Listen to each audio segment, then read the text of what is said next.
UP വിഭാഗം ഒപ്പനയിൽ ജില്ലയിലേക്ക് select ആയിട്ടുള്ള കാരക്കൂത്തങ്ങാടി സ്കൂളിലെ കുട്ടികളും ഹംസ സാറും നമ്മോടൊപ്പം ചേരുന്നു. അവരുടെ വാക്കുകളിലേക്ക്. പ്രിയരെ, അപ്പോൾ ഈ വർഷം നമുക്ക് തുടർച്ചയായിട്ട് പാലക്കാട് ജില്ലാ റവന്യൂ കലോത്സവത്തിലേക്ക് കാരക്കുത്ത് സ്കൂളിനെ തുടർച്ചയായിട്ട് ഹാഡ്രിക്കോട് കൂടി പ്രാവശ്യം തിരഞ്ഞെടുത്ത ഒരു സന്തോഷം അറിയിക്കുകയാണ്. ഒരു വലിയ നേട്ടമായിട്ട് കണക്കാണ്. പട്ടാമ്പി സബ് ജില്ലയെ പ്രതിനിധീകരിച്ചിട്ട് ആ ടീമംഗങ്ങളും ടീച്ചേഴ്സുമാണ് വിശദമായി അവർക്ക് കാര്യങ്ങൾ സംസാരിക്കുകയാണ്.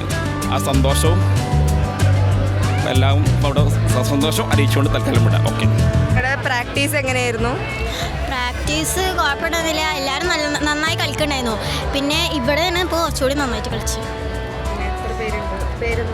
റസാന, നിഹാല, റിൻഷ, ഹാനിയ, നാഫിയ, ഫബിന, വർഷ, ഫഹീദ, ജസ, ജസ്മില.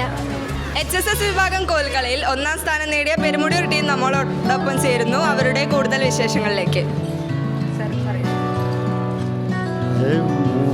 3 മാസമായി ഒരു പ്രാക്ടീസ് തുടങ്ങിയിട്ട്. എല്ലാവരും ഒരുങ്ങി വളരെ കഷ്ടപ്പെട്ടു. 12 കുട്ടികൾ ഞങ്ങളില്ല, ഞങ്ങൾ 3 പേരും കഷ്ടപ്പെട്ടിട്ടെല്ലാം ഈ രൂപത്തിലാക്കിയെടുത്ത്.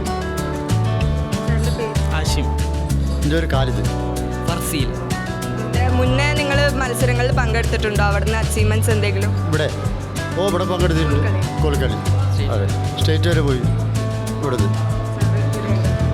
ഞാൻ ഇവിടെ പഠിച്ചിരുന്നതാണ് +2 വരെ. അതിനുശേഷം ഇപ്പോൾ എല്ലാവരും നോക്കുന്നത് ഞങ്ങളിപ്പോൾ ഒരു 3-4 കൊല്ലമായിട്ട് ഞങ്ങളെന്നെ സബ് അടിക്കല് ഇവിടെ. നമ്മൾ നന്നായിട്ട് കഷ്ടപ്പെട്ടിരിക്കണേ. ഫർസീൽക്കായാലും ഉസ്തായാലും ആഷിംക്കായാലും എന്ന് വരും. ഞങ്ങൾ ക്ലാസ് കട്ട് ചെയ്തിട്ടൊന്നും അങ്ങനെ പ്രാക്ടീസ് ചെയ്തിട്ടില്ല. ഞങ്ങൾ പിന്നെ റെൻറ്റിന് റൂം എടുത്തിട്ടാണ് പ്രാക്ടീസ് ചെയ്തിരുന്നത്. അങ്ങനെ ഇവർക്കും ക്ലാസ്സൊക്കെ ഉണ്ട്. അവരും ക്ലാസ് കഴിഞ്ഞിട്ട് തന്നെ ഞങ്ങളെ പ്രാക്ടീസ് ചെയ്യാൻ വരാറ്. പിന്നെ ഒരുപാട് കഷ്ടപ്പെട്ടിരിക്കണേ.